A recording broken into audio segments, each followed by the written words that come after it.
The future of America is expensive, and the government is looking to you to pay for it.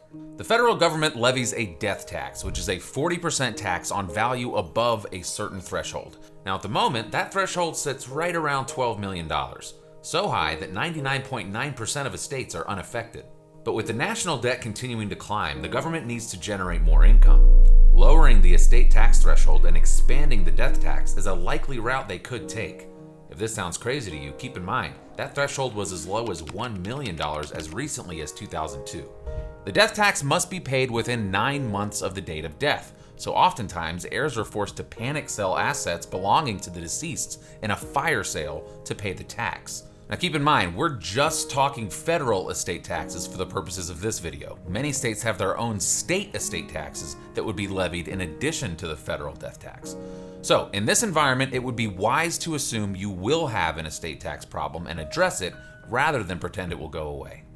There are exactly 3 ways to address your estate tax problem. Number 1, give your assets away.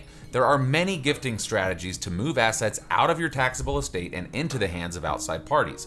Family, friends, a favorite university, charities, and foundations, for example. Number 2, spend it. You've got money to burn, so get to burning it.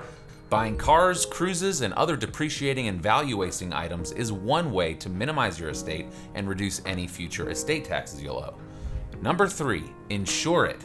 Rather than spending money like crazy or just giving all of your hard-earned assets away, you can utilize a life insurance policy that will pay out enough to take care of that tax bill upon your death.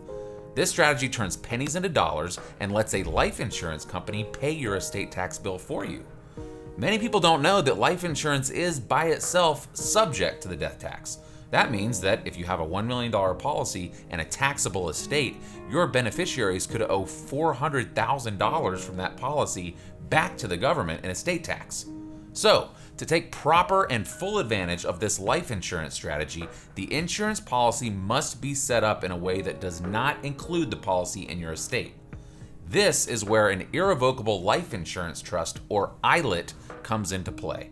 An ILIT sets up a trust outside of your estate that will own, pay for, and be the beneficiary of a life insurance policy on your life. Now, an ILIT is not simple to set up, and you will need the help of a skilled estate planning attorney to execute this strategy. But when executed properly, an ILIT can save your loved ones and heirs millions of dollars in death taxes and ensure that the legacy you've worked so hard to build is passed on in the most efficient, cost-effective manner possible.